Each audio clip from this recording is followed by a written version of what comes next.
In April 1945, British soldiers crossed through the gates of Bergen-Belsen. They were not prepared for what they found. The men of the Royal Army Medical Corps walked into a landscape of horror. More than 10,000 unburied corpses lay scattered across the camp. The living were skeletons wrapped in rags, dying of typhus and starvation. One medic later said the stench hit you like a physical wall. There was no time for shock. The ramps teams moved through the huts, carrying the sick into makeshift wards.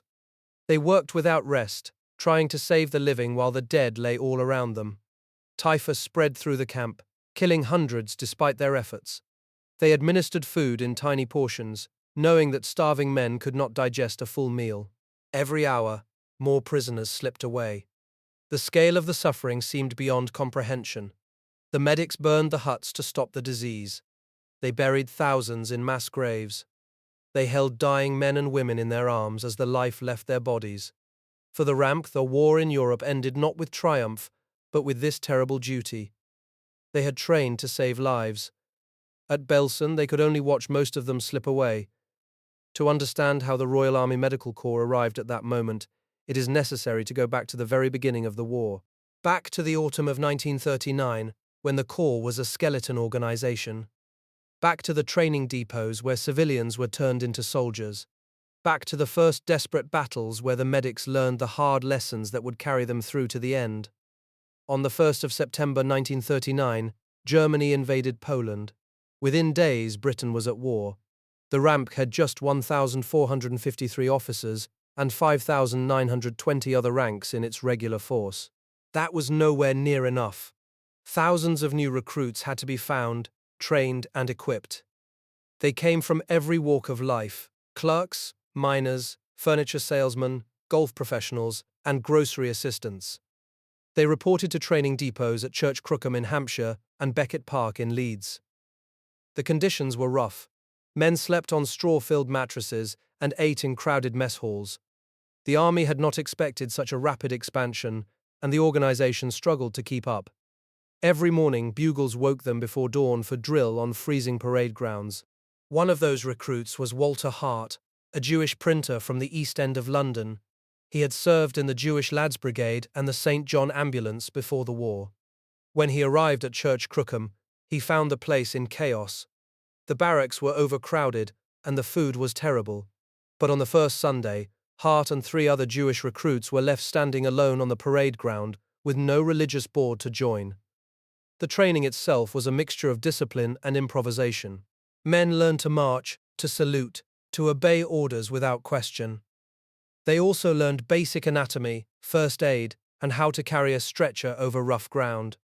The instructors were veterans of the First World War, and they taught the old ways.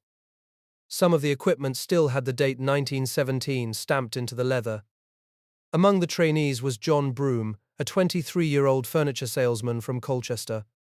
On the day he enlisted, his mother gave him a pocket Bible with a handwritten inscription. He arrived at Beckett Park in Leeds in March 1940, carrying that Bible in his pack. The weather was bitter, and the heating in the dormitories barely worked. He wrote home about the freezing winds, the endless drilling, and the strange new world of army life. Not every man who joined the RAMC wanted to be there. Some were conscientious objectors, men who refused to kill, but were willing to save lives. Others had simply been assigned to the Corps because of their civilian skills or their physical limitations. One recruit, a man with flat feet who had worked as a golf professional, talked his way into the RAMC because he knew first aid from his time as a scout leader. The medical training itself was compressed and intensive. The army needed orderlies fast, so the courses were shortened to just a few weeks. Men learned how to apply splints and dressings, how to treat shock and hemorrhage, and how to spot the early signs of infection. They studied anatomy from illustrated charts and practiced bandaging on each other in the evenings. Many found the pace exhausting. Church parades were compulsory every Sunday, and the chaplains worked hard to maintain morale.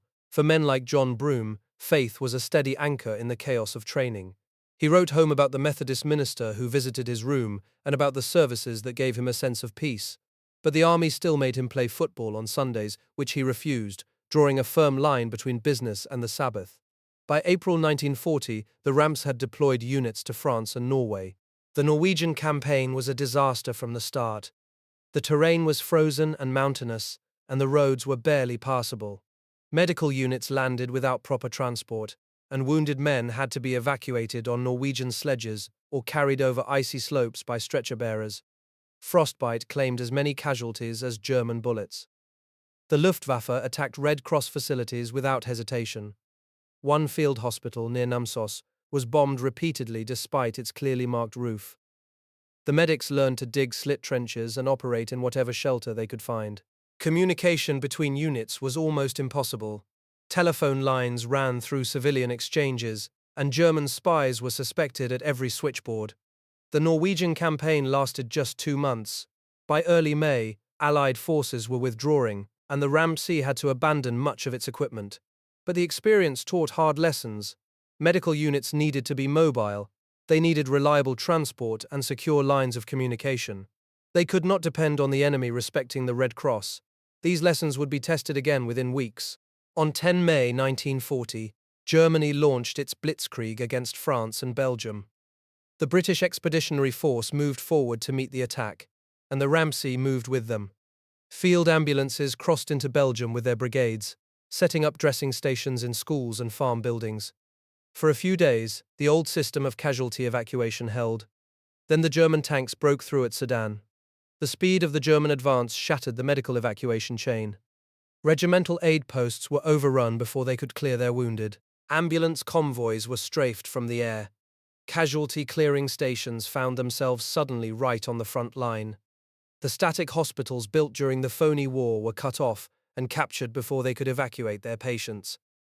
Captain Richard Dole was the medical officer for the 1st Battalion, Loyal Regiment. On the night of 16 May, a soldier was brought to him with a chest wound. Dole sent urgent messages to the advanced dressing station, but no one came. He sent more messages. Still no help arrived. The soldier died before Dole could find a facility that would accept him. Dole was furious. The system had failed, and a man had died because of it. On 21 May 1940, the hospital ship Maid of Kent was anchored in Dieppe harbour. She was painted white with large red crosses on her sides. German bombers attacked the harbour and hit the ship with several bombs. 17 crew members died, including 11 men of the Royal Army Medical Corps. The ship sank in shallow water, her cross still visible above the surface. There was no mistaking her for a military target. The sinking of the Maid of Kent was not an accident of war. It was a deliberate attack on a clearly marked hospital ship. For the Ramsey, it confirmed what they had learned in Norway. The Germans did not respect the Red Cross. Medics could not rely on their brassards for protection. They were targets, just like any other soldier. The symbolic protection of the Geneva Convention meant nothing in the face of German bombs. The white brassard with the Red Cross was the emblem of the Ramsey. It was worn on the left arm, a simple band of cloth that signified non-combatant status under international law. Medics were not supposed to be fired upon. They were supposed to be allowed to collect the wounded and treat the sick. In Norway and France, that protection was ignored. The brassard remained a symbol of hope for the wounded, but it was no longer a shield. As the German advance continued, the British Army fell back towards the coast.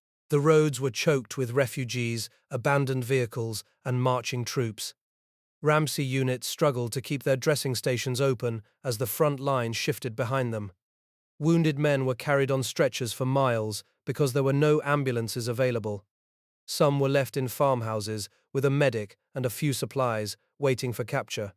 One young private was just 19 years old.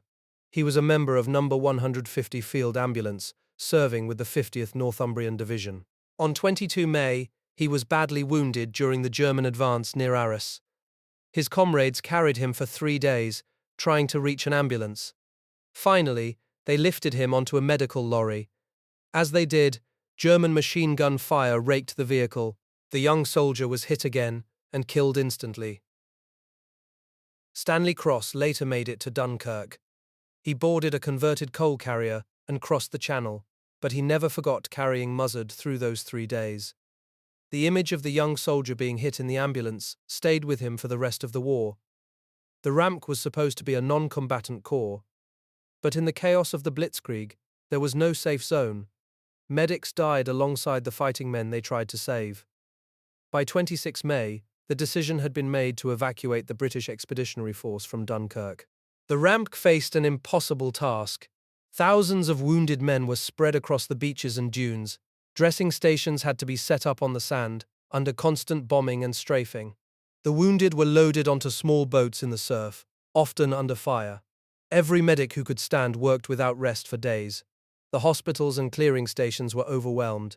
At La Panne, just up the coast from Dunkirk, a row of hotels was turned into a makeshift medical center. Stretcher bearers carried wounded men through the corridors and laid them on any available surface. Surgeons operated by candlelight, using hotel linen for bandages. One corporal, Michael Adams of number 11, Casualty Clearing Station, recalled the delirium of a soldier calling for his wife in the darkness. Not everyone could be evacuated. The order came down that for every 7 men who could be saved, one would have to stay behind with the wounded. At number 12 Casualty Clearing Station, the medical officers drew lots. 3 officers and 30 men were selected by chance to remain with 230 patients who were too badly wounded to move. Major Philip Newman was one of them. He watched his comrades sail away, knowing the Germans were hours away. Newman described the moment as the greatest desolation of his life. The sound of the last boat fading into the English Channel. The silence of the wounded men around him. The knowledge that England had left him behind. He held a crucifix given to him by the Roman Catholic chaplain, and a New Testament pressed into his hands by a departing friend. Then he went back to work, operating on the wounded as German shells landed closer and closer. On 28 May 1940, number 183 Field Ambulance was sheltering in a field near Dunkirk. At 11:30 in the morning, Stuka dive bombers appeared overhead. Captain Edwin Goodridge heard a loud whooshing sound and threw himself to the ground. A shell exploded right next to him, throwing him back several yards. He got to his feet and saw blood running down his leg. His knee had been hit by shrapnel. He looked around and saw his commanding officer, Lieutenant Colonel Alex Bremner, lying in a ditch with both legs broken. Bremner was later carried to the waiting ambulance and evacuated on the HMHS Dinard alongside Goodridge, surviving his wounds. Regimental Sergeant Major Finney was also hit. A mortar bomb had torn open his abdominal wall, and his intestines were protruding. Goodridge saw at once that Finney was dying. He had served in the First World War and had won the military medal. He was the backbone of the unit. Within hours, he was dead. The men of number 183 Field Ambulance buried him in a shallow grave and marked it with a wooden cross. Goodridge wrote later that Finney was a great soldier and a splendid instructor, and that his loss was irreplaceable. Goodridge was loaded into an ambulance with 5 other wounded officers. The driver was exhausted and confused, and the roads were cratered by shellfire. Goodridge took the wheel himself, using his uninjured leg to operate the pedals. He drove through the chaos towards Dunkirk, stopping only to convince a young subaltern to lower a drawbridge. When he finally reached the quay, he found a hospital ship, HMHS Dinard, waiting to take the wounded aboard. The Dinard sailed for England on the evening of 28 May. Goodridge was carried below deck, where a nursing sister in a starched white uniform met him with a cup of tea. The contrast was overwhelming. Hours earlier, he had been lying in a muddy ditch, watching his comrades die. Now he was in a clean bed, being cared for by a woman who seemed untouched by the war. He wept from exhaustion and relief. The Dinard reached Newhaven the next morning. Goodridge recovered from his wound, served in the War Office, and returned to civilian life, but he never forgot the men he had buried in the fields of France. On the beaches at Dunkirk, the evacuation continued. Medics worked in the water, lifting wounded men onto boats while German planes circled overhead. Some carried patients through the surf on stretchers held above their heads. Others swam alongside small boats, guiding them through the shallows. The dying were given morphine and laid in the dunes, shaded by whatever blankets could be spared. Every boat that left carried as many wounded as it could hold. Charles Quant, the radiographer, returned to his pre-war trade of journalism. But he never forgot the lessons of the war. The depth localization technique he had developed for finding shrapnel in the brain had saved lives. The mobile X-ray unit he had designed for the Italian campaign, though never used in combat, pointed the way forward for battlefield medicine. Frank Turton went back to the Cooperative Society in Sheffield, but the image of bodies laid out for burial in the desert never left him. Captain Geoffrey Hayne returned to civilian medicine, carrying the surgical skills he had honed in field hospitals into peacetime operating theatres. Richard Dole, who had been evacuated from Dunkirk clutching a small kitten, returned to medical research and became one of Britain's most eminent epidemiologists. Many ramp personnel never made it to the boats. They were captured on the beaches or in the dunes. Some chose to stay with their patients, knowing they would be taken prisoner. Others were overrun in dressing stations that had been left behind in the retreat. The Germans marched them eastward, sometimes for days, with little food or water. The medical work continued even in captivity. The ramp men who were captured at Dunkirk set up sick bays in the prison camps and cared for their comrades as best they could. Major Philip Newman and his men stayed at the Chateau Rouge near Dunkirk for 3 days after the evacuation ended. They operated on the wounded while German shells hit the building. On 2 June, a shell landed in the operating theatre, killing or wounding a dozen patients. The Red Cross flag outside the front door did nothing to stop the bombardment. Finally, on 4 June, the Germans arrived. Newman walked out of the chateau to surrender and found the German soldiers sharing food with the wounded. Newman and his men were taken to a prisoner of war camp, but Newman had not given up. He escaped from the camp and made his way back to France. With the help of the French resistance, he crossed into unoccupied territory and eventually reached England in 1942. He carried with him the crucifix given to him on the beach at Dunkirk. It remained with him for the rest of his life, a reminder of the men he had left behind and the war he had not yet finished fighting. One of the most remarkable escapes belonged to Major D.I. McCallum. He had been serving with No. 13 Casualty Clearing Station when the Germans cut off his unit near Amiens. McCallum and 12 other men set out on foot, trying to reach the coast. They swam rivers, hid in forests, and survived on raw eggs from farmyards. 2 of the men fell out from exhaustion and were captured. The rest pressed on, moving only at night. McCallum and Sergeant Wilson eventually reached the Somme. They crossed the tidal river at night, using an inner tube from a bicycle tire as a raft. A German sentry fired at them, but they made it to the far bank. They continued south, wearing civilian clothes given to them by French peasants. After months of walking, they crossed into unoccupied France and reached the British consulate in Lisbon. The entire journey had taken over 3 months. The RAMC had lost more than 200 men killed in the Norwegian and French campaigns. Thousands more were prisoners of war. The equipment left behind was enormous: ambulances, field hospitals, X-ray machines, and surgical supplies. But the survivors brought back something more valuable than equipment. They brought back experience. They had learned what worked and what did not. They had seen what happened when the evacuation chain broke down. They would not make the same mistakes again. Back in England, the training depots at Church Crookham and Beckett Park began preparing a new generation of medics. John Broome, still in training, wrote home about the wounded men arriving from Dunkirk. He shared a ward with 2 men whose destroyer had been sunk. They told him stories of German cruelty that made his stomach turn. Broome wrote that the experiences of the men coming back from France could be summed up in one word: hell. The men who returned to England did not rest. They were given new uniforms, new equipment, and new postings within weeks. The RAMC had to rebuild, and quickly. The war was not over. It was just beginning. The campaigns in North Africa, the Mediterranean, and the Far East still lay ahead. The medics who had survived the retreat from France carried with them the lessons of that terrible spring. They were faithful in adversity. And they would be tested again, many times, before the war was won. The Ramka had been shattered in France, but across the western desert of North Africa, a second chance emerged. In December 1940, the British Army launched Operation Compass against Italian forces in Egypt. For the men of the Royal Army Medical Corps, this meant learning to fight a new enemy, the desert itself. The heat was relentless. Temperatures reached 120 degrees Fahrenheit in the shade. The wind, called the sirocco, blew hot dust into every wound, every piece of equipment, every man's lungs. Flies swarmed over food, over wounds, over the faces of sleeping soldiers. One medic counted 1,000 flies he had swatted, then gave up. Disease struck harder than the Italians. Sandfly fever put men in hospital for days. Dysentery spread through the camps. Desert sores, caused by sand rubbing against sweat-soaked skin, refused to heal. The RAMC learned fast. They had to. The ratio of sick to wounded was 8-1.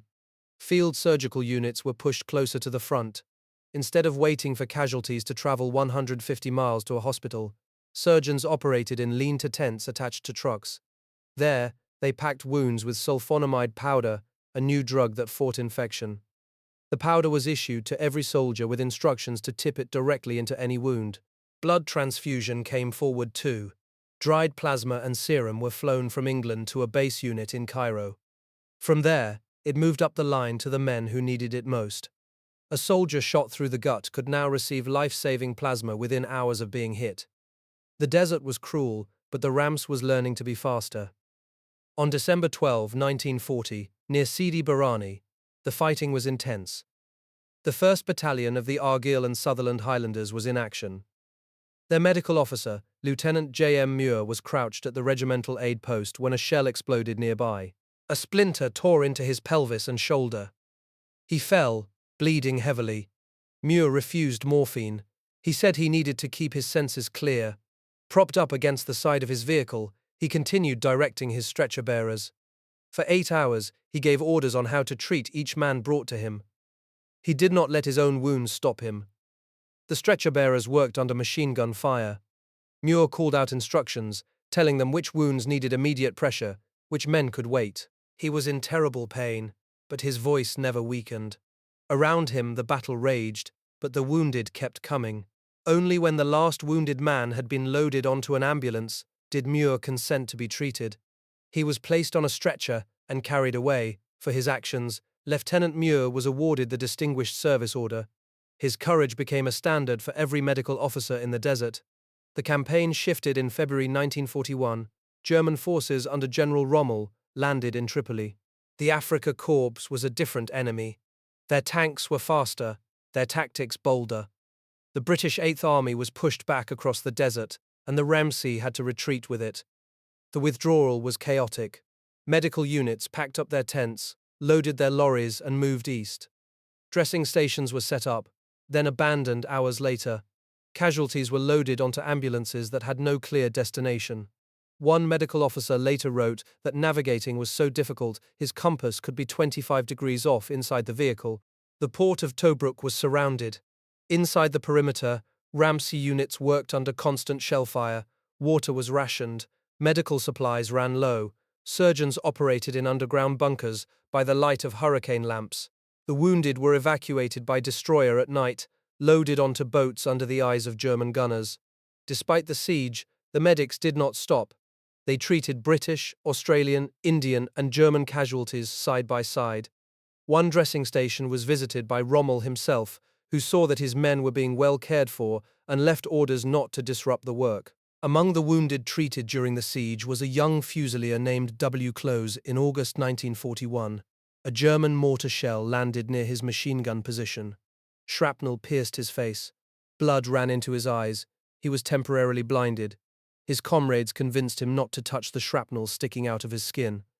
4 stretcher-bearers carried Close 600 yards to a South African dressing station. It was called the Fig Tree. An Australian padre gave him cigarettes and offered to cable his family. Close was given morphine to dull the throbbing pain. The dressing station was under shell fire, but the medics worked calmly, doing what they could. From the Fig Tree, Close was bumped in an ambulance to another station 20 minutes away. A second dose of morphine.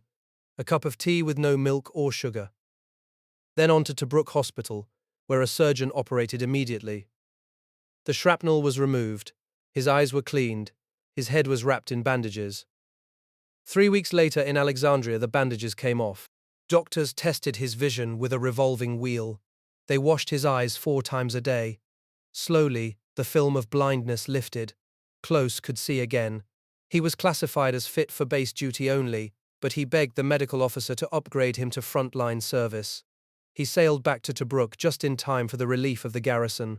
While Close recovered, a quiet revolution was taking place in a hospital in Egypt.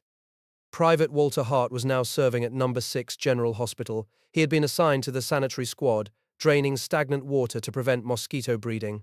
But Hart had a different vision. Hart remembered meeting wounded men from the Spanish Civil War. Their muscles had atrophied from lack of exercise during recovery. He believed that wounded soldiers needed more than bed rest. They needed purposeful activity. He persuaded his commanding officer, Colonel Roach, to let him build an occupational therapy center. The center was built on a plot of land near the hospital. Patients grew plants in Nile mud. They built a small pond outside the store tent. They manufactured surgical instruments from perspex, allowing surgeons to see through them during operations. One patient created an anesthetic gadget that could keep several soldiers unconscious at once. Colonel Roach was so impressed that he promoted Hart to acting unpaid lance corporal. Word of the center reached senior commanders. Hart was sent to Cairo to meet General Sir Henry Maitland Wilson and Major General William Hart Gill. They questioned him for 10 minutes and told him to carry on. The center was saving lives in a different way. By October 1942, the Desert War reached its turning point. The Second Battle of El Alamein began on the night of October 23rd. The 8th Army, now commanded by General Montgomery, launched a massive offensive. The ranks was ready, thousands of wounded were expected, and the medical services had been reorganized for exactly this moment. The battlefield was a flat, barren stretch of sand. Dressing stations were set up behind low ridges. Ambulance convoys moved forward under artillery fire. The wounded came in waves. One advanced dressing station of the 15th Light Field Ambulance handled 123 casualties in a single day. The innovation that saved the most lives was the Tobruk plaster. A soldier with a compound leg fracture would have a field dressing applied and a dose of morphine. Then, a Thomas splint was fixed to the leg to provide traction. Plaster of Paris was wrapped around the splint, encasing the entire limb in a hard shell. The wounded man could be transported over rough desert roads without disturbing the wound. At the base hospital, the plaster was removed and the wound healed. The battle lasted 12 days. When it was over, the Afrika Korps was broken. The 8th Army pursued them across the desert, through Cyrenaica, into Tripolitania. The Ramsk advanced too, setting up hospitals in captured towns. By February 1943, they were in Benghazi. In Benghazi, Major James Ross, a surgeon with No. 58 General Hospital, faced a familiar problem: infected wounds that would not heal. Sulfonamide powder had reached its limits. Some infections were resistant. Ross needed something stronger. An American Air Force doctor heard of his plight. He gave Ross a small supply of a new drug called penicillin. It had been discovered years earlier, but had only recently been produced in quantities sufficient for clinical use. Ross had 2 patients with almost identical wounds. One was treated with sulfonamide, the other received penicillin. The man treated with sulfonamide developed a serious infection. His wound festered. The second man, treated with penicillin, recovered immediately. His wound stayed clean. The difference was dramatic. It was one of the earliest uses of penicillin by British Army surgeons in the field. Ross recognized the significance immediately. Here was a weapon against infection that could change the course of military medicine. He requested more supplies. From that point on, penicillin was used whenever it could be obtained. By the invasion of Sicily later that year, it was saving limbs and lives across the Mediterranean theater. While the main armies advanced, other Ramsey personnel were scattered across the continent. Captain Geoffrey Hayne was in West Africa, serving with No. 34 General Hospital in Freetown, Sierra Leone. The humidity was crushing. Electrical storms lit up the sky. His first night, his wallet and shoes were stolen. Hayne treated African soldiers of the 2nd West African Infantry Brigade. Malaria was rampant. So was dysentery. He encountered a disease called yaws, which affected bone and cartilage, and the guinea worm, which burrowed under the skin. He learned to improvise, to diagnose without a laboratory, to treat with limited supplies. The African troops had their own beliefs. One day, several collapsed unconscious. They had slept on an old burial ground. Their subconscious belief was that spirits had invaded them. Hayne could not treat that with medicine. He learned that understanding a soldier's culture was as important as understanding his wounds. Back in the desert, the campaign was reaching its end. In May 1943, Axis forces in Tunisia surrendered. The North African War was over. The Ramsey had lost men, but it had gained something priceless: experience. The lessons of the desert: mobility, early surgery, blood transfusion, new drugs would shape every campaign that followed. The men of the Royal Army Medical Corps had been tested in the harshest conditions on Earth. They had treated wounds from bullets, shells, and mines. They had fought disease, heat, and exhaustion. They had saved thousands of lives. And now, with Africa secured, the next fight awaited. Italy, Normandy, the final push into Germany. But that climax in North Africa had been preceded by a long and bitter struggle for the Mediterranean itself. In June 1940, just days after the fall of France, the island of Malta became the most bombed place on Earth. Italian and later German aircraft attacked the tiny British outpost more than 3,000 times over the next 2.5 years. The RAMS personnel stationed there faced not only enemy bombs but starvation, disease, and the slow erosion of hope. Among them was Sergeant Reg Gill, a radiographer from Leeds who had arrived with number 45 British General Hospital. Gill had been happy to survive the perilous Mediterranean convoy, but stepping onto bomb-devastated Malta, he felt a deep sense of isolation. The nearest friendly forces were 1,000 miles away in Gibraltar or Alexandria. During his second night on the island, Italian motorboats attempted to raid the Grand Harbour. Every gun on Malta opened fire, the hospital shook, and the sky lit up with shell flashes. The raid failed, but it was a brutal welcome to the siege. Gill set up a radiography department using a 4-kilowatt generator, since the electric mains functioned only intermittently between raids. The X-ray machine itself lacked power, and the generator struggled when scanning a spine or abdomen. There was no lift in the hospital, so when a patient on the second floor needed an X-ray, the machine had to be dismantled, carried upstairs by 4 men, and reassembled. The efficiency of the department suffered, but the work never stopped. From July to December 1941, the barrage seemed endless, sleep became a luxury, and Gill learned to sleep standing up when necessary. He refused to use the hospital's rock-hewn air raid shelters, preferring the sergeant's mess during a raid. If a bomb dropped on it, he reasoned, he would die instantly. But if one dropped at the entrance to the cave shelter, he would be entombed slowly in solid rock. It was a grim calculation, but one that made sense to him. By the spring of 1942, the food situation had become critical. Only a few supply convoys had reached the island. Gill and his comrades were hungry and apprehensive. He had weighed nearly 70 kilograms when he arrived. By the end of 1942, he was down to 50 kilograms. They were all skeletons. A key rule among starving men was never to talk about food. Everyone thought about it, but anyone who voiced a craving for steak and chips was immediately silenced. Further east, another Mediterranean island was about to become a killing ground. In April 1941, the German army invaded Greece, and the British Expeditionary Force sent to defend the country was forced into a hasty evacuation. Many of the troops escaping the Greek mainland were landed on the island of Crete, expecting to be picked up and taken to Egypt. Instead, they found themselves trapped. RAMC units that had arrived with the evacuees had little more than the clothes they were wearing.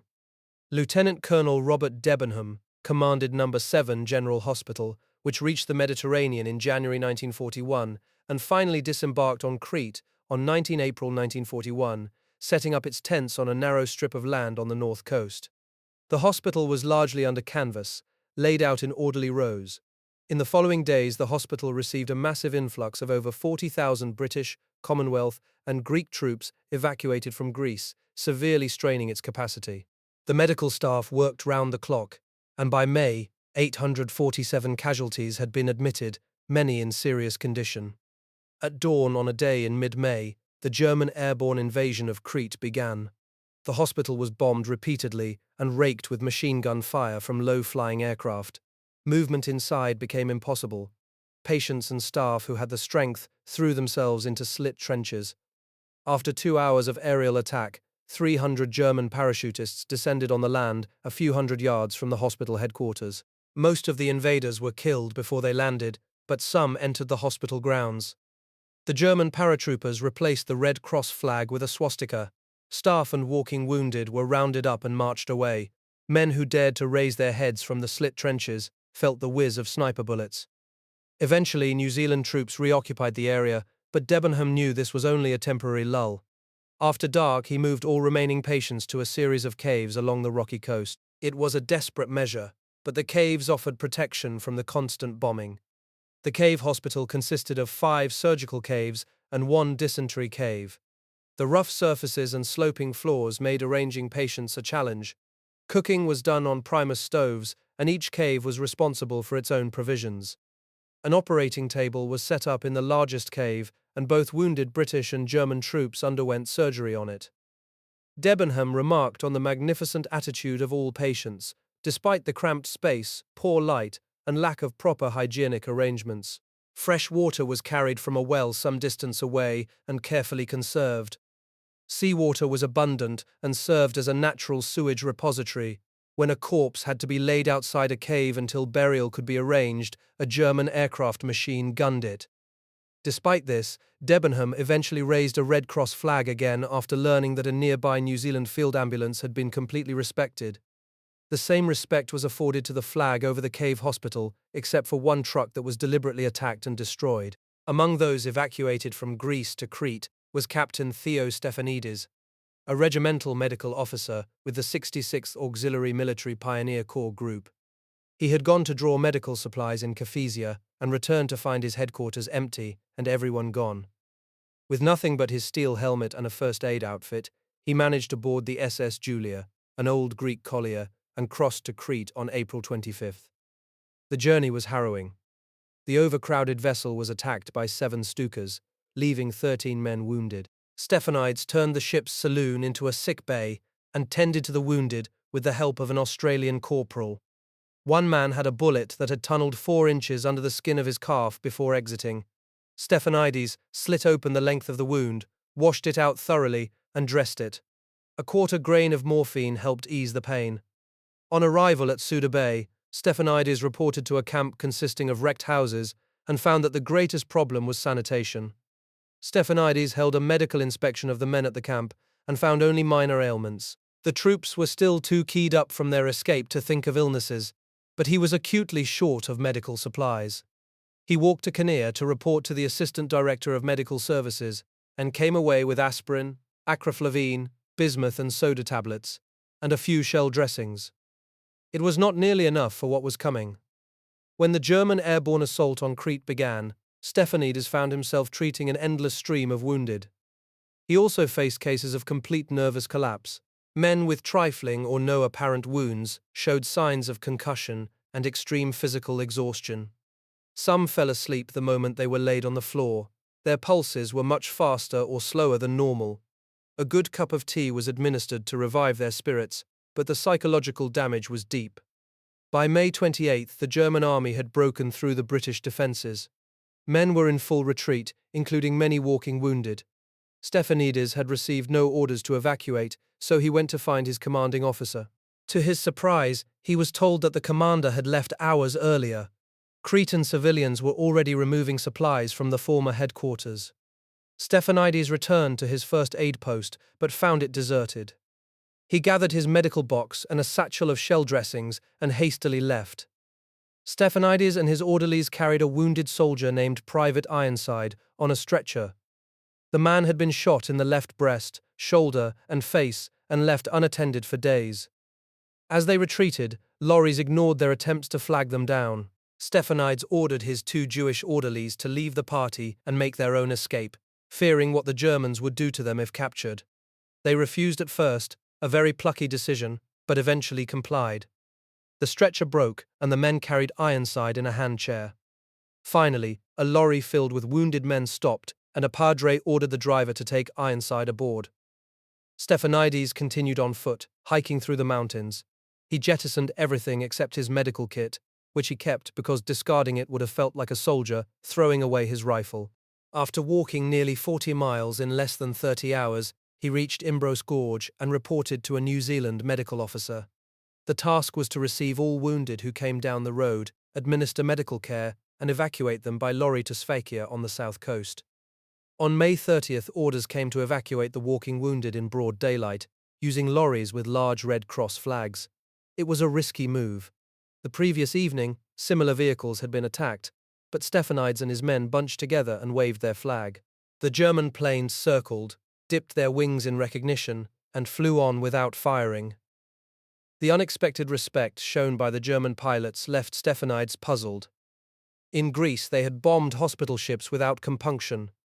Just the evening before, they had attacked parties of walking wounded. Yet this time, they merely circled and departed. Stephanides hoped it meant there were still some Germans in whom humane feelings had not been entirely obliterated. The party reached Sfakia and prepared to board HMAS Perth. During the embarkation, a German air attack struck the harbour. Stephanides was killed by bomb fragments while helping wounded men onto the ship. His body was lost in the chaos of the evacuation, and he was listed as killed in action. The Perth limped into Alexandria on June 1st, but Stephanides did not live to see it. 2 years later, the Mediterranean campaign shifted to the invasion of Sicily. In July 1943, the Allies launched Operation Husky, the largest amphibious operation of the war to date. RAMC units landed with the assault troops, setting up hospitals in captured buildings and fields. Among them was Sergeant Charles Quant, a radiographer with No. 58 General Hospital. By this time, the unit had become expert at rapid deployment. Within hours of stepping onto the beach, they had the nucleus of a hospital established and running. The X-ray department was set up in an old stone wine press in a lemon orchard near the town of Floridia. Casualties poured in. Quant used a technique called depth localization to find bullets and shrapnel embedded deep in wounded soldiers' bodies. The surgeons trusted his readings, and they often found that a bullet that had entered the neck had traveled as far as the abdomen. Accurate location meant shorter operations and more lives saved. On July 10, 1943, the hospital ship HMHS Talamba sailed from Tripoli as part of the vast invasion convoy. She was painted white with large red crosses, clearly marked under the Geneva Convention. During the evening, German bombers attacked. A bomb tore a hole in the ship's side. The crew tried to plug the gap, but it was hopeless. Lifeboats were lowered, and priority was given to the crew and medical personnel. But the wounded men in the holds below could not be evacuated in time. Junior engineer Stan Fernando, a native of Ceylon, was on board the Talamba that night. He had settled into his bunk with a book when the screech of an aeroplane and the blast of machine guns shattered the evening. The ship began to list. Fernando reached a lifeboat and watched as the once majestic vessel rose vertically, her bows pointing skyward. One by one, the 3 funnels broke adrift and tumbled into the sea. The ship sank, taking hundreds of doomed men with her. Meanwhile, another hospital ship, HMHS Amra, anchored off the beach at Avola. Her staff treated badly burned casualties from the Talamba and other stricken vessels. Major James Ross, who had used penicillin for the first time in North Africa just months earlier, was on board the Amra. He looked out at the green hills of Sicily, so different from the monotonous sands of the desert. The invasion was underway, and the RAMS was ready. In January 1944, the Allies landed at Anzio, hoping to outflank the German defences south of Rome. The initial success was not exploited, and within days, 100,000 German troops encircled the beachhead. The fighting became static and brutal. RAMS personnel operated under constant shelling, treating severe wounds in mud-filled tents. Private William Earl of No. 214 Field Ambulance was stationed in a casualty collection point in a series of small gullies. The collection point was under constant threat from German fire. Few lulls occurred during which the wounded could be collected, so an agreement was reached. Twice a day, once in the morning and once in the evening, 2 orderlies would stand up in the gully and hold a large Red Cross flag. They would stay like that until the Germans noticed and stopped shelling. That was the signal for the medics to rush out and collect the injured. When the wounded were all back, the flag was lowered and the shelling resumed. On one occasion, the shelling stopped and Earl was ordered to go through the German front lines to collect Allied wounded. It was a hazardous mission. There had been reports of stretcher-bearers being taken prisoner and accused of spying. Earl's sergeant ordered the men not to look down at the ground in case they saw something that would lead to arrest. They stared straight ahead, collected the wounded, and evacuated as quickly as possible. The truce held, but barely. William Earl survived the war and returned to civilian life, eventually resuming his work as a pharmacist's assistant in London. Lance Corporal Arthur Atkin of No. 140 Field Ambulance arrived at Anzio with the illusion of a peaceful town, but on landing found only hollow shells and rubble. The weather had turned cold and wet. Much time was spent erecting large tents for the headquarters, only to be ordered to take them down and move back to the seafront. Digging a protective hole that would stay put against the elements required ingenuity. The nature of the battle meant the unit had to react to a constantly fluid situation. Atkin was allocated to a resuscitation base in a marquee that soon became packed with wounded men. The operating theatres were overwhelmed with demand and could not take the cases that had been resuscitated. The commanding officer assessed the situation quickly and worked alongside Atkin in the base for the remainder of the day. Just after midnight, the tent began to leak and then collapsed. In pitch black and against a howling wind, the men struggled to re-erect it. Major James Ross arrived at the Anzio casualty clearing station on February 7, 1944. By the next day, he was working through the night operating on casualties. The average time between wounding and operation was 7 hours. Many men had multiple wounds from machine gun, shell, and mortar fire. The tented area became a sea of mud, and stretcher cases had to be placed directly on the ground. The wounded lay in 2 rows, caked in blood and mud, their field dressings still applied at the regimental aid posts. The surgeons faced agonizing triage decisions. An abdominal case would take at least an hour to operate on, with perhaps a 50-50 chance of survival. A limb wound might take a quarter of that time, but the abdominal case, if left, faced certain death. Ross did not turn away any such patients during those days. Most difficult of all was the decision to refuse treatment to a man whose gross wounds meant he was beyond all aid. It felt like signing a death warrant. On one morning, Ross was assigning the order of his patients when a voice asked, "What about me? I have been waiting 24 hours." The man's field card diagnosed a penetrating chest and abdomen wound. He had been put on resuscitation and left, considered beyond the period when an operation could succeed. Ross told him he was not yet ready. The patient looked at the corpses on either side of him and said, "I see." Ross was troubled and examined him again, discovering that the rigidity was from shrapnel fragments, not abdominal injury. No operation was needed beyond minor cleaning. On January 22, 1944, the same day as the initial Anzio landings, Captain Jenkin Thompson was serving on board HMHS St. David, a hospital ship anchored off the beachhead. Thompson had already performed heroics at Dunkirk on board HMHS Paris and during the landings at Sicily. When German bombers attacked the St. David, a bomb hit the ship and she began to sink rapidly. Thompson organized parties to remove all the wounded to safety in nearby boats.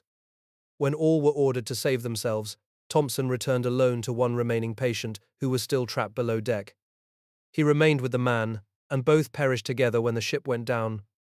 For this act, Thompson was awarded a posthumous George Cross. The battle for Italy continued northward.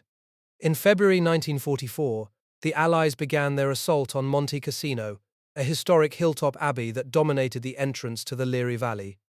The fighting was savage. German paratroopers occupied the rubble of the abbey after it was bombed, and Allied assaults were repulsed with heavy losses. Ramp units treated an endless stream of casualties, many with wounds caused by shattered rock. The stone fragments acted like shrapnel, tearing through flesh and bone. Number 58, General Hospital, was allocated fields near the village of San Felice, with Cassino visible across the river. Sergeant Charles Quant set up his X-ray department and began receiving casualties from many nations: British, American, Canadian, New Zealander, French, Moroccan Gumias, and Italian co-belligerents. The hospital treated them all. The flood of wounded was relentless. Each Allied assault brought a fresh wave of broken men. One day, a high-ranking officer was carried into Quant's X-ray department. He had been traveling in a jeep when a truck ahead of him ran over a mine. The rear wheel of the truck sailed through the air and crushed him against the steering wheel. The officer was General Gerald Templer, a red-tabbed senior commander. His staff officers treated Quant with disdain, demanding that the general be handled only by the radiologist. But the radiologist was absent, and Quant was in charge. Quant took X-rays that revealed extensive crush fractures of Templer's lumbar spine. He began packing sandbags beneath the small of the general's back to prevent the spine from collapsing. A staff officer ordered him to stop, but Quant continued. When the radiologist returned, the staff officer complained that the general had been handled by another rank. The radiologist, a major, explained that in his absence, the entire X-ray department was under Quant's absolute control and that his swift action had probably saved the general's life. Templer was evacuated to a base hospital in Naples and eventually recovered. Quandt also worked on cases of maxillofacial reconstruction. Anti-personnel landmines would demolish a man's legs, but the blast often tore through the genitals, belly, and even the face. Many soldiers arrived with their lower jaws blown away. The surgeons began the slow process of reconstruction, building new jaws from bits of bone taken from other parts of the body, particularly the pelvic arch. Quandt considered this work miracle-making. As the hospital moved north toward Florence, Colonel King, the director of radiology for the Mediterranean area, asked Quandt to begin designing a mobile X-ray unit that could be placed in the nose of a glider and used in airborne assaults. The design work began, but the war in Italy ended before the mobile hospital could be tested. The plans were put on hold. The technology would have to wait for another conflict. Through the grinding advance up the Italian peninsula, the ramp continued its work. Captain Leslie Collier of No. 226 Field Ambulance treated a steady stream of casualties from the Gothic Line fighting in late 1944. The Germans had laid telemines and box mines that blew soldiers' legs off. Collier saw men with nothing but bones sticking down to the ankle, the rest of the leg gone. These were horrible wounds, and there were many deaths. The main job of his unit was triage, dividing men into walking wounded, those needing resuscitation, and those requiring urgent surgery. Collier was a fluent German speaker. He often spoke with walking wounded prisoners brought in for treatment. In a disarming manner, he would ask about their letters and the names of their commanding officers. The information was passed on to British Army intelligence. One German officer told him, after this war, Britain, America, and Germany must ally themselves and fight against world Bolshevism. Collier was astonished that the man was already planning the next war before this one was finished. One day, a wounded SS officer was brought in. He began ranting about international Jews and Freemasons. Collier, who was Jewish, told the man, "It might surprise you to know that you are being treated by a Jewish doctor." The reaction was extraordinary. The SS officer stared at him and said, "A Jew?" Collier said yes. The man broke down and started crying. It was a curious moment, a crack in the facade of a true believer confronted by the humanity of his enemy. Collier insisted that all patients were treated equally, regardless of nationality. A German with a severe wound would be operated on before a British soldier with a minor injury if his medical priority was higher. This was not a matter of debate. It was the only ethical way to practice medicine. The Ramp upheld this principle throughout the campaign, even when treating the most ideologically committed soldiers of the Reich. After the war, Leslie Collier returned to civilian medicine, but he never forgot the SS officer who had broken down when told his doctor was a Jew. By the spring of 1945, the war in Italy was reaching its end. The final Allied offensive pushed the German army back across the Po River. Ramp units followed the advance, setting up dressing stations in captured towns and treating the last casualties of the campaign. Private Frank Turton of No. 132 Field Ambulance had served throughout the Italian campaign, including the brutal fighting at Monte Cassino. He had carried stretchers up muddy hillsides under sniper fire and had seen men die despite everything the medics could do. The chestnut paling path known ironically as the Sunshine Trail remained etched in his memory. On May 8, 1945, the war in Europe ended. In Italy, the Ramp had faced prolonged siege in Malta, the chaos of evacuation from Greece and Crete, the brutal fighting of the Italian campaign, and the constant challenge of treating wounds in mud, rain, and rubble. The Corps had lost men killed in action, died of disease, or taken prisoner. But they had never stopped working. Sergeant Charles Quandt, Private Frank Turton, Captain Leslie Collier, and thousands of others had held the line, from the caves of Crete to the shattered slopes of Cassino. They had been faithful in adversity. But that climax in Europe had been preceded, in the same years, by a different war entirely, fought in the jungles and prison camps of the Far East. While the battles in North Africa and Italy raged, another front had opened in February 1942, when the British fortress of Singapore fell to the Japanese army. Among the 60,000 troops taken prisoner were hundreds of men from the Royal Army Medical Corps. They entered captivity expecting the protections of the Geneva Convention. They would discover that the Japanese did not recognize such rules. The prisoners were marched into sprawling jungle camps. There was little food, no medicine, and no sanitation. Men who had been treating wounds just days earlier now found themselves becoming patients. Dysentery swept through the compounds. Malaria and beriberi followed. The RAMF orderlies and medical officers had no supplies to treat these diseases. They watched men die from conditions they could have cured with the simplest drugs. Then came the railway. In 1943, the Japanese began construction of the Thailand-Burma Railway. Prisoners were sent into the jungle to clear rock and lay track. Each man was expected to move cubic meters of earth daily while starving. The RAMP's men who were strong enough worked alongside the infantry. Those too weak to swing a pickaxe were assigned to carry the sick and dying back to camp. They carried men on bamboo stretchers through mud and monsoon rain.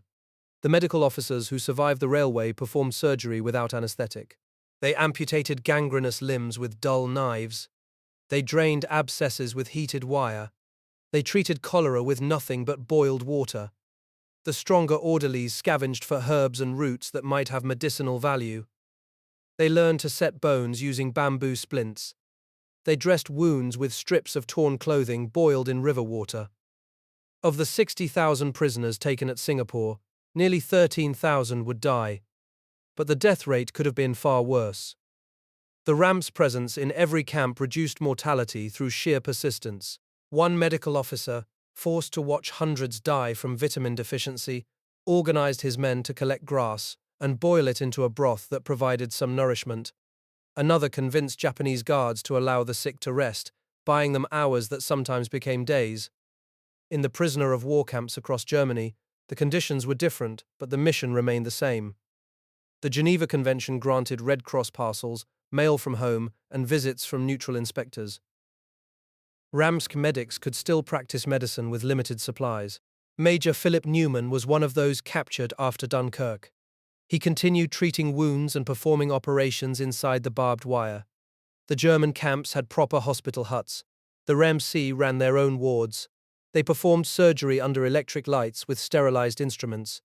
Red Cross medicines arrived in monthly shipment, but the work was still a daily struggle against starvation and disease.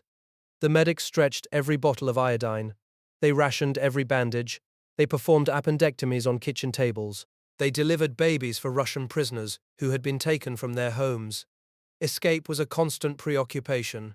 RAMC officers took part in tunneling efforts. Medical orderlies smuggled civilian clothes into camps.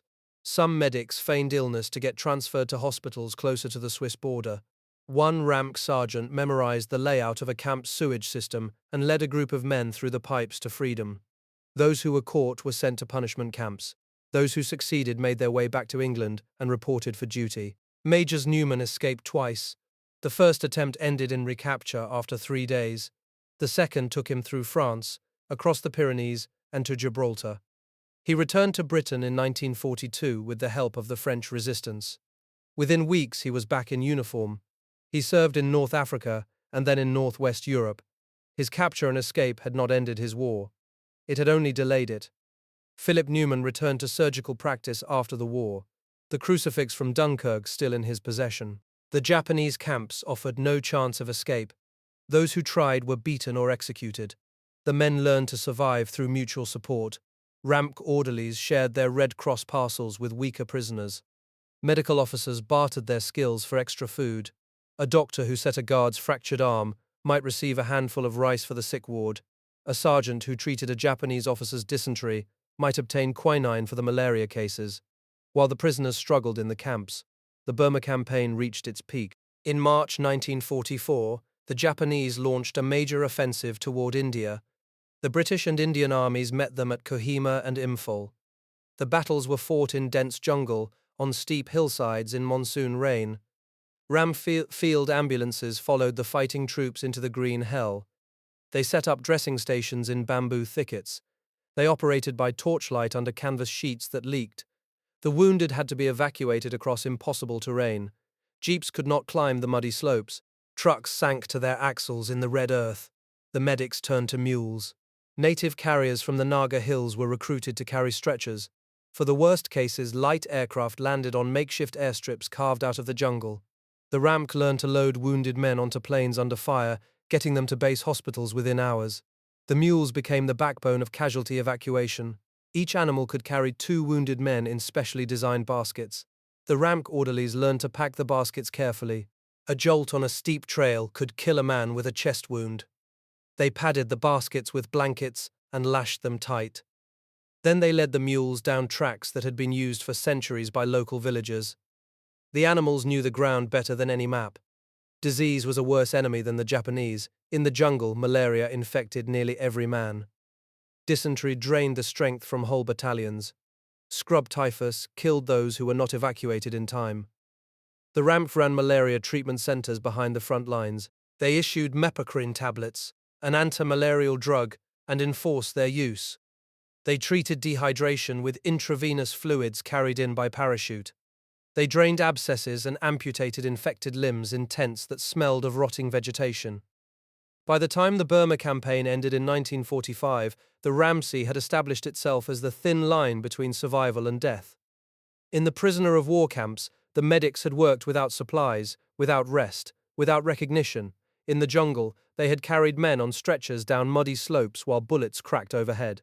The motto of the Royal Army Medical Corps is in Arduis Fidelis, faithful in adversity. The Far East had tested that faith to its limit. It had not broken it. The Normandy landings had been set in motion by the lessons of an earlier, bloodier raid. On the morning of August 19, 1942, nearly 5,000 mostly Canadian troops stormed the French port of Dieppe. The Royal Army Medical Corps went with them, their landing craft packed with stretchers, plasma, and field dressings. They expected a raid in strength, a test of the enemy's defenses. They expected to return before dark. What they found was a killing ground. The beaches were raked by machine gun fire from the clifftop casemates. German gunners had zeroed every approach. The first wave of infantry was cut down before they cleared the seawall. RAMC medics jumped from the ramps into water already red with blood. They dragged the wounded behind concrete blocks, applied tourniquets under a hail of bullets, and tried to keep men alive in the open, with no cover and no way back. The evacuation plan collapsed in the first hour. The naval craft that were supposed to lift the wounded could not get close to the beach. The few that did were hit by mortar fire. Medics lifted stretchers into the surf, but the boats were either sunk or forced away. One company of RAMP's men, pinned in a culvert beneath the promenade, treated fractures and sucking chest wounds until their morphine ran out. By noon, the raiding force was being overwhelmed. Those who could not be evacuated were taken prisoner. German soldiers closed in on the medical posts, and many stretcher-bearers raised their hands rather than abandon their patients. Among the captured were scores of RAMC orderlies and several medical officers. They had done their duty under fire, and now they faced years in captivity. The raid had cost over 1,000 dead and nearly 2,000 prisoners. The medical plan had failed. The lessons were written in blood. Beach evacuation needed dedicated armored amphibious vehicles, not thin-hulled landing craft. Medical supplies had to be waterproofed and packed in assault loads that a single man could carry. Forward dressing stations had to be established inside the beach perimeter, not waiting offshore. The RAMP took those lessons and built them into the training syllabus for the coming invasion of Normandy. By the spring of 1944, every field unit in southern England knew the new drills. Across the south coast, the camps and tented hospitals multiplied. Captain Geoffrey Hayne, just back from West Africa, was given command of a new field surgical unit, number 49. He had 9 nursing orderlies and 3 drivers. None of them had ever been under fire. They practiced loading and unloading their operating theatre from a 3-ton lorry in under 12 minutes. They learned to pitch a surgical tent in the dark. Hayne drilled them on the sequence: resuscitation, incision, drainage, plaster. There was no room for hesitation. Private John Broom, who had spent 2 years in the North African desert, was now with number 7 Light Field Ambulance. He found the English winter colder than any desert night. His unit ran repeated exercises on the beaches of Lyme Bay, carrying stretchers through the surf into landing craft. The Ramsgate ambulance drivers learned to beach their vehicles and winch them out under simulated fire. The whole division moved at speed, packed, drove inland, set up, and waited for the real thing. The blood transfusion depots were the quiet center of the preparation. In warehouses around Southampton and Portsmouth, thousands of bottles of whole blood were collected, tested, and refrigerated. Dried plasma was stockpiled in sealed tins. mobile transfusion teams trained to work inside moving vehicles, kneeling beside a wounded man while the truck bounced over a rutted lane. The goal was to have blood, oxygen, and saline running into a casualty within 10 minutes of his arrival at an advanced dressing station. Airborne medical units also drilled for the jump. Parachute field ambulances, like number 224, went through the same training cycle. They jumped from Whitley bombers and C-47s, landing in fields marked by colored panels. Their medical stores came down in special containers, fitted with shock-absorbing pads. An anesthetist, a surgeon, and 3 orderlies could be operating on a fractured femur within half an hour of hitting the ground. The parachute wings on their sleeves cost them extra pay and a lifetime of trust in their own skill. By the first week of June 1944, the staging areas were full. Every Ramsey unit had its packing lists memorized. Every officer had his embarkation orders sealed. The landing craft were lined up along the creeks and harbors, their steel ramps dripping with rust and anticipation. The men had trained for months, and many had fought in Africa, Sicily, or Italy. Now they would cross the channel, not to raid, but to stay. The second front was about to open, and the Royal Army Medical Corps would be there from the first wave. The landing craft doors dropped into grey surf, and the first ramp units waded onto the beaches of Normandy. It was June 6, 1944, and the second front had finally opened. Captain Geoffrey Hayne had trained his field surgical unit for months to reach this moment. Now, amid the chaos of shells and machine gun fire, Hayne ordered his men to set up a forward dressing station behind a seawall, using lessons learned from the Dieppe disaster.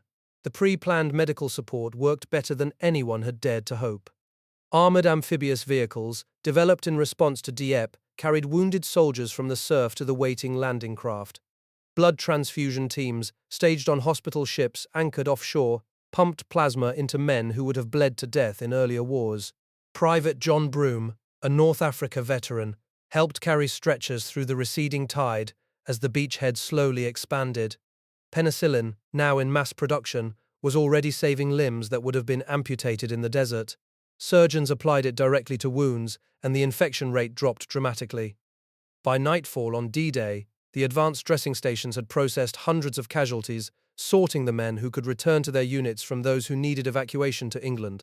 The chain of evacuation, tested in North Africa and Italy, held firm under the immense pressure of the largest amphibious invasion in history. Not everything went according to plan.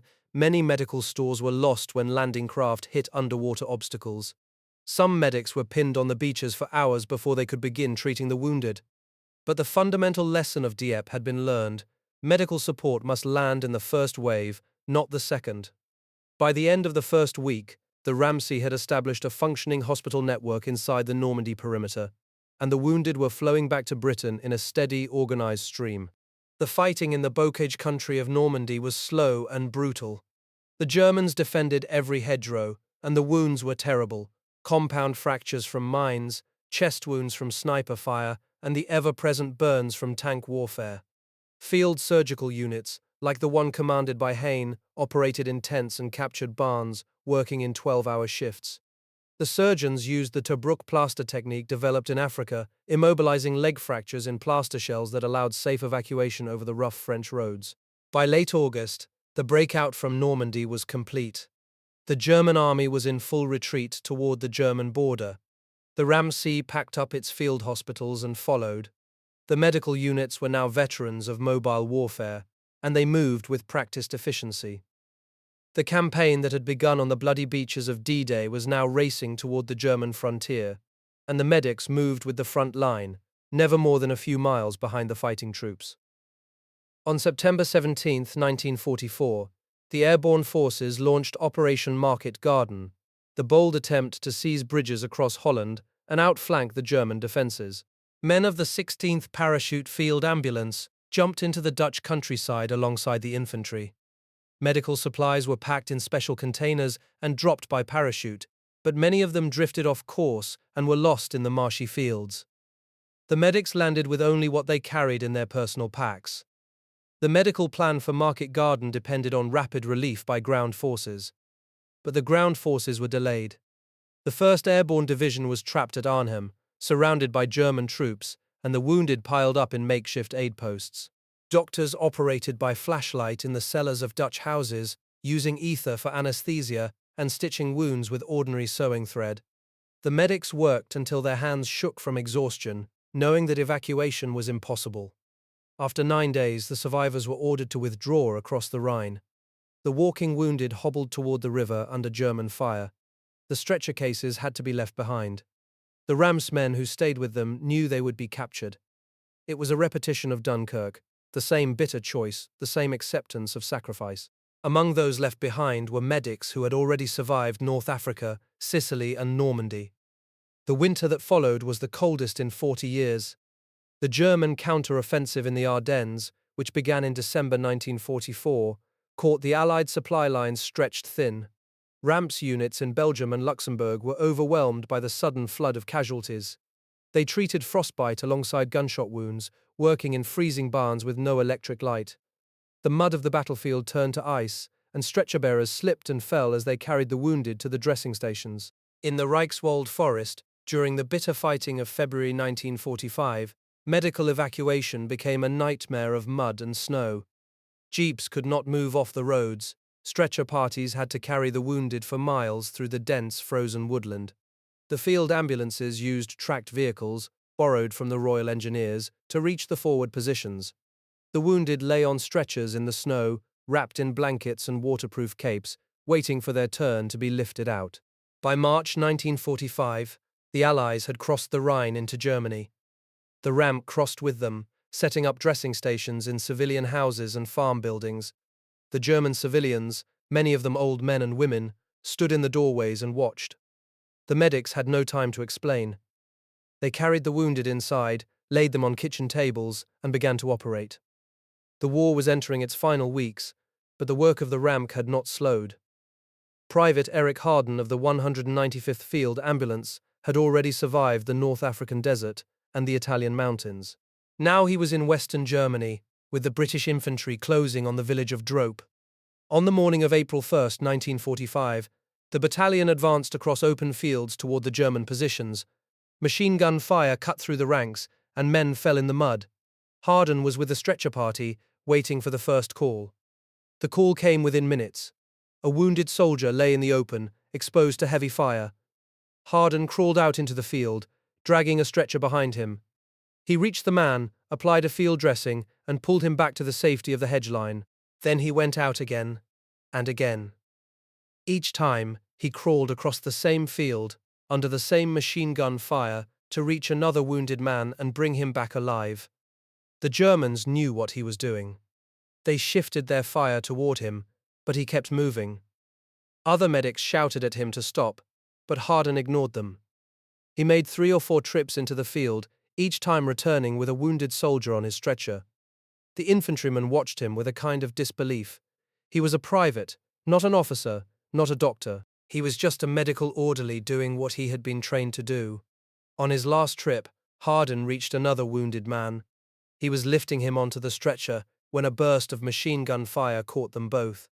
The man on the stretcher was hit again. Harden was hit in the chest. He fell forward across the wounded soldier, his body shielding the man he had been trying to save.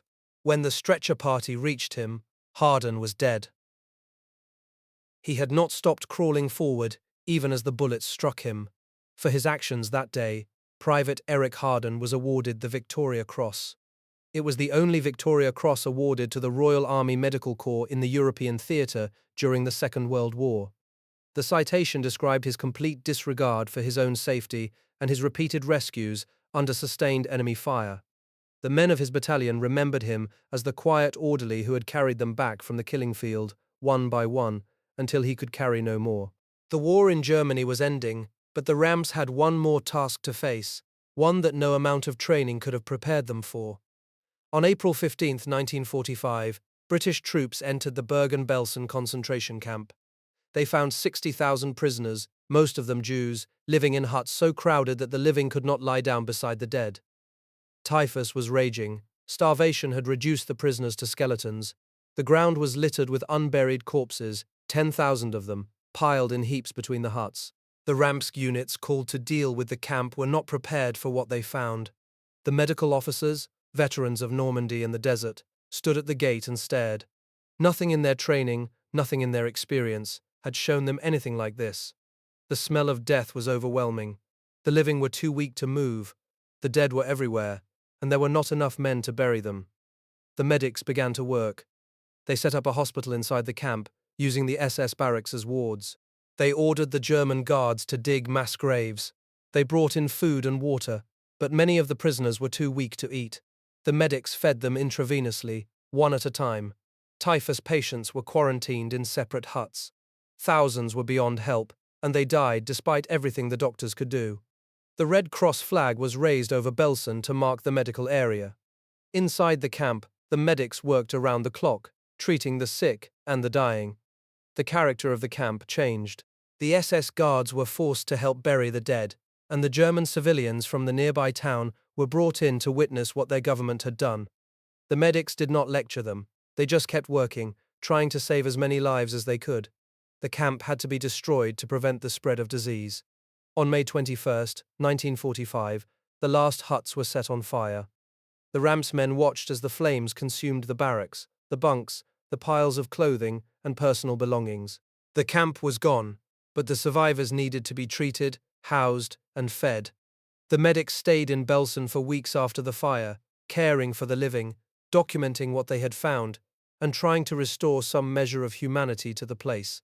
On May 8, 1945, Germany surrendered unconditionally. The war in Europe was over. In barracks and field hospitals across the continent, the Ramp men heard the news on crackling radios or read it on typewritten orders. There was no celebration, only silence and the knowledge that they had done their duty. The living had been saved, the dead had been buried. The war was over, and they had been faithful in adversity, from the beaches of Dunkirk to the gates of Belsen. The final year of the war had tested the Royal Army Medical Corps as never before. They had landed in the first wave on D-Day, jumped into Holland, frozen in the Ardennes, and faced the unimaginable horror of the concentration camps. Private Eric Harden had given his life to save his comrades. Thousands of other medics had done their duty without medals, without recognition, carrying stretchers through the mud and snow, and keeping the wounded alive until they could be brought home. They had been faithful in adversity, and they had not failed. Throughout May and June, the men of the Royal Army Medical Corps heard the news while still at work. There were no wild celebrations in the wards. The wounded still needed dressing.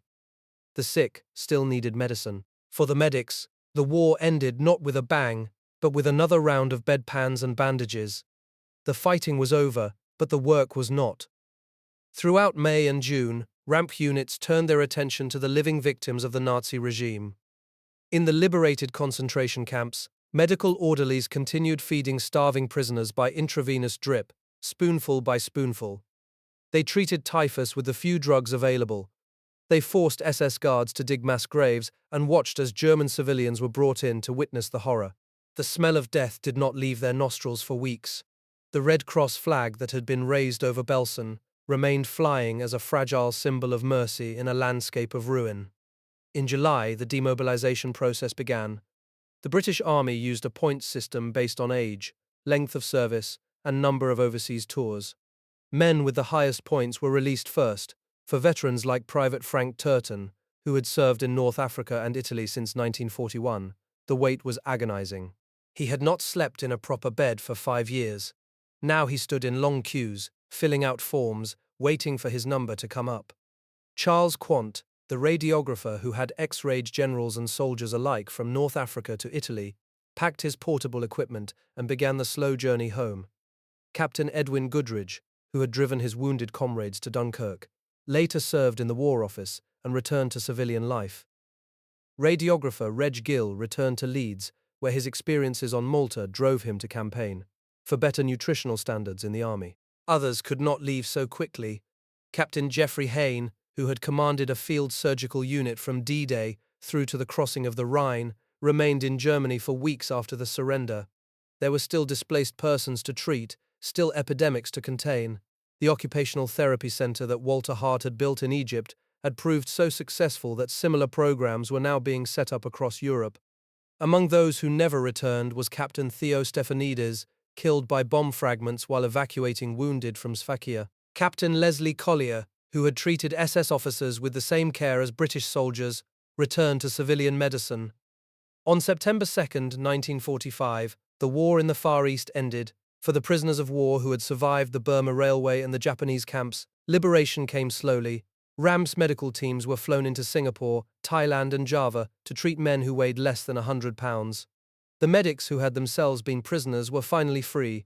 Captain Richard Doll, who had been evacuated from Dunkirk clutching a small kitten, returned to medical research and became one of Britain's most eminent epidemiologists. Major Philip Newman, who had twice escaped from German captivity, resumed surgical practice, the crucifix from Dunkirk still in his possession. Charles Warner, awarded the Military Cross at El Alamein, continued to serve in the Ramsar after the war and eventually retired as a colonel.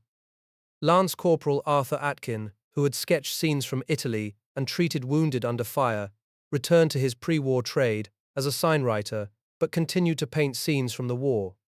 In the weeks that followed, the full scale of the Ramsar's achievement became clear. Across 6 years of war, the Corps had treated hundreds of thousands of wounded men.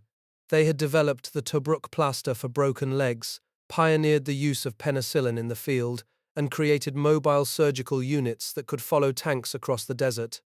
They had operated in caves on Crete, in the mud of Anzio, in the freezing barns of the Ardennes, and in the stench of Belsen. The motto of the Corps, in arduis fidelis, faithful in adversity, had been earned in every theatre. For the men who came home, the transition was not easy. John Broom, the furniture salesman from Colchester, who had kept his mother's pocket Bible with him through North Africa and Normandy, returned to England in late 1945. He had carried stretchers under machine gun fire, typed pay records in the desert heat, and watched men die. Now he sat on a train in civilian clothes, watching green fields roll past. The war had changed him in ways he could not yet name. He carried the memory of comrades, like young Private George Muzzard, killed on a stretcher in France in 1940, whose family would forever remember him. Walter Hart, who had built an occupational therapy center in the Egyptian desert and who had nursed dying men back from the edge of death, was demobilized in 1946. He had started the war as a private and ended it as an acting lance corporal. He had not fired a single shot, but he had saved lives. He had proved that the conscience of a man who refuses to kill can still serve his country with courage. His story, like thousands of others, was one of quiet heroism. The Royal Army Medical Corps did not fight with rifles or tanks. They fought with bandages and scalpels, with blood plasma and sulfonamide powder. They fought in the surf at Dunkirk, in the sand of El Alamein, in the caves of Crete, in the jungles of Burma, and in the ash of Belsen. They lost 2,000 men killed in action, and many more who died in prison camps. But those who survived carried the Corps ethos with them into peacetime. They had held the line between life and death, and they had held it faithfully. Today, the story of the RAMC in the Second World War is not just a story of medical progress. It is a story of ordinary men who chose to stand beside the wounded and the dying, who refused to look away from suffering, and who found in the worst of human cruelty the best of human compassion. The Red Cross brassard that saved a medic's life in the desert, the flag that flew over Belsen, the Tobruk plaster that saved a shattered leg, these are not just artifacts, they are testimonies to the simple, stubborn belief that every life is worth saving. That belief did not end in 1945. It lives on in every combat medic who goes forward under fire, in every doctor who treats the enemy as well as the friend. The war is over. The work continues. If you have stories from your own family of service in the Royal Army Medical Corps, or memories of the men and women who served in the medical services during the Second World War, we would be grateful if you shared them in the comments below. We read everyone. Please consider subscribing to the channel and giving this video a like, so that we can continue to bring you stories of courage, sacrifice, and humanity from history. Thank you for watching, and for remembering.